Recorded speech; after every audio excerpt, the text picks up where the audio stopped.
I feel like I could use some rest in regards to my body, but my spirit is at like such peace. And every single morning the Lord just refills and was like, here you go. He like pats me on the butt and he's like, you got it, girl. You can do it. And Poor I little feel camper. he does. But I'm truly just in awe, like every single time. And I don't know if that ever goes away. I hope that it doesn't. I hope that it never does. And even when I expect God to do something, because I know his character and I know his consistency, when he does that exact very thing that he's done over and over and over again, show up for me, show up for others, and just be good and merciful and shower his love, I get shocked. And I love surprises. And it's one of the things I love doing retreats. I literally don't tell anybody about what the schedule is. Even your wife, who is on my team, and the rest of the team don't know a majority of the things that are happening or transforming them in the process. And they're just like, I don't like this because we like to have control. So I like to keep control and make everything a surprise. But the Lord, he surprises me when I'm on those retreats. He's like, I see what you're doing for everyone else. Let me do it for you. The best gift givers are just as excited about giving the gift as the ones receiving it. Like, I love those moments, and I know for you it's the same way. When Morgan comes home and we kind of share about your trips, she says you're just giddy at every turn because nobody knows what's happening next. And for them to walk into these adventurous moments, prayer-filled moments, whatever it may be, there was time and time again I saw through videos and just reflections that they were just immersed in an experience the whole time we were there. And I'm excited for what's coming, over the next year. Next year, 2024, we're going to do this in a couples setting, which is really cool. So I can't wait to just kind of walk that out with you and your hubby, Gary, who you probably won't ever see on this podcast or hear from. He is the guy behind the guy. He is the one that makes all the things work and move, but he just doesn't like to be on the microphone. But I guarantee you, if you ever find a moment where he's speaking to you, you better just listen up, because that dude drops some words of encouragement and can hug the mess out of you. So that's the beauty of this team. Like you said, your whole team that went with you, you didn't share everything with them. It's just as moments of adventure and excitement for them too. But yeah, it's awesome to hear the stories coming back. And like you, I love those moments where we just get exhausted for him.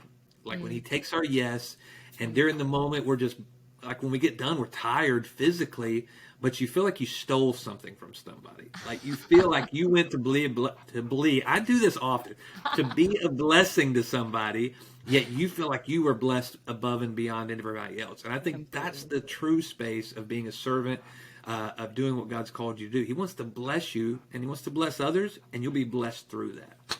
Yeah, it's so good. And we were just on our founder collective table call, which we invite. It's essentially church. We don't call it church, and we never thought it would be essentially church. We were just helping faith-based entrepreneurs, right? Like kingdom entrepreneurs, leaders, marketplace ministers, whatever you want to call yourself or us.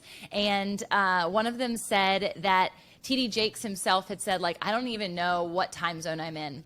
And when he said that, I was like, whoa, I feel that way right now. And simultaneous to that, I have to be present in the fact of understanding what's on my schedule, what's on my agenda, who's coming in from what part of the world, so I know what time to be there and to do it correctly. But on those retreats, the only time that I have is the present time.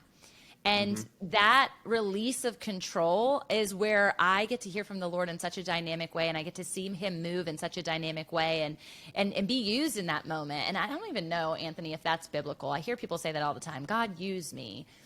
I don't know that he needs me to do it, but he allows me to do it.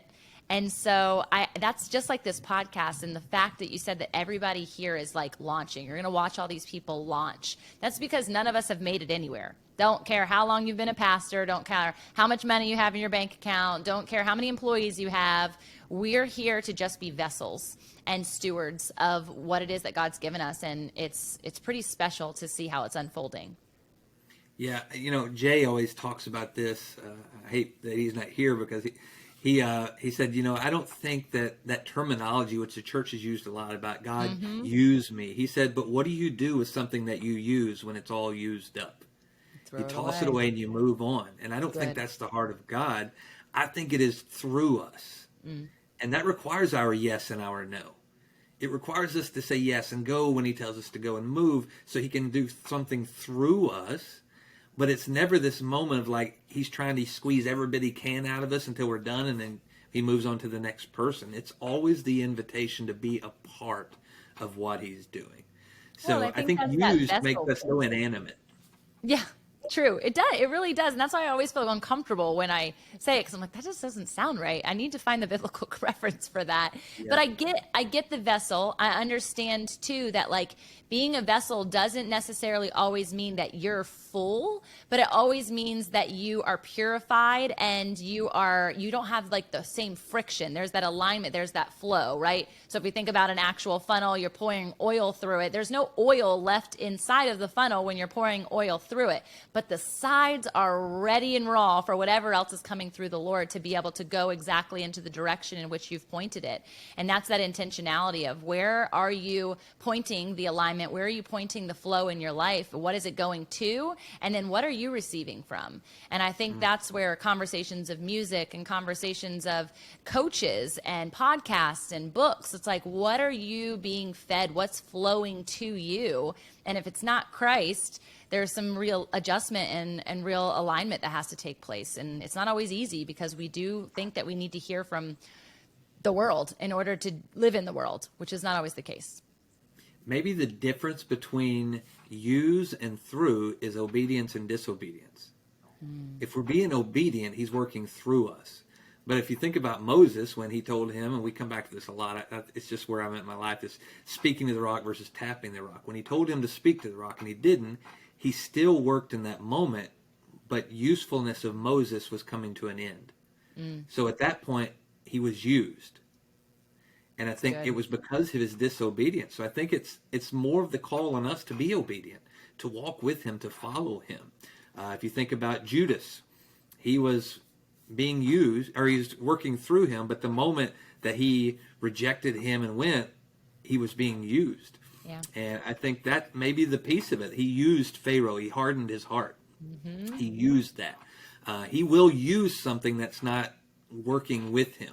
But I think the invitation, the relationship is if you are bought in and connected and following him, it's not a using, it is a working hand in hand in that relationship. So I think that obedience, disobedience is that missing piece that describes what it is.